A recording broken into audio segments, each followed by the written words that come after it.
guys, today we're going to talk about Adho Mukha Svanasana, or a downward facing dog pose. Pretty much can't go into a yoga class that doesn't include downward facing dog, as it's one of the most fundamental poses in all of yoga. So I'd like to break down all of the many aspects and actions that happen within the pose. Benefits of the pose include elongating the spine, activating grounding energy in the hands and the feet at the same time, strengthening both the arms and the legs, calming the mind, and revitalizing the body. So it's often mentioned and considered a resting pose within a flow class, so very refreshing to the entire being. Contraindications would be if you have any shoulder injury or dislocation, or carpal tunnel syndrome or wrist injury. Another aspect of downward facing dog is that it incorporates Mahabandha, or the Great Seal. All three bandhas are activated at the same time within the pose. So in speaking of Mula Bandha, lifting up at the pelvic floor, Uddiyana Bandha, drawing navel towards spine, and finally Jalandhara Bandha, the chin lock, chin toward chest. So let's break down Adho Mukha Svanasana. So today I'm going to have my friend Jess demonstrate the pose for us so I can talk you through the different motions. So I'll have Jess start on hands and knees. Hands shoulder width distance apart, knees hip width distance. Walk your hands a few inches forward. And on an inhale, lower the belly, lift the gaze.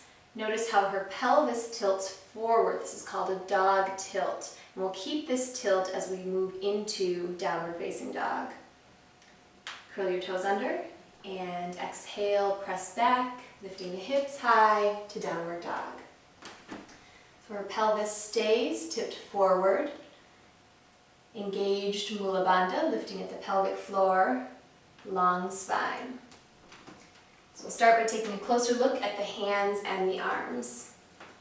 Wrist creases parallel to the top edge of the mat. Palm grounds down into the earth, especially thumb and forefinger. Forearms lift slightly. Elbows spiral in toward each other. Breathe space into the shoulders, rolling the shoulders out away from the ears.